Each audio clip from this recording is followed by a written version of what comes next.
All right, this was the scene that broke a great-grandmother's heart. A stolen moving truck recovered, but missing most of her possessions. And as 10 News reporter Michael Chen tells us, among those items was an urn with her late husband's ashes. Almost all of Dee Randolph's possessions were packed in a moving truck parked right about here, ready for a cross-country trip before it disappeared.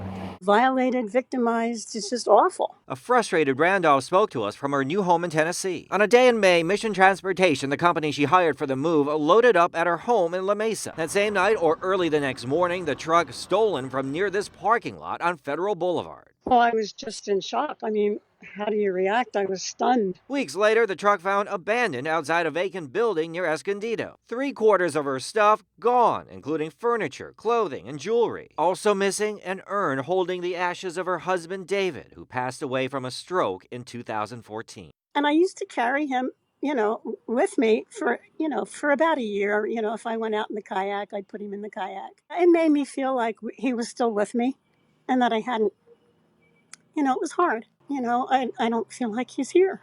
I feel like he's gone. Among the other items stolen, this sculpture and other pieces crafted by David, a millennial print of a Rembrandt etching worth several thousand, and a detailing of her lineage inside a Bible that's been in her family for centuries. I was passing it on to my grandsons so that they could continue that, history and they would know. A history lost for now, along with a piece of Randolph's heart. You never think that when you hire a moving company that you'll lose everything. Michael Chen, 10 News. Now, the monetary loss will be covered by the moving company and her own homeowner's insurance. She says surveillance video shows a white van pulling up to that moving truck.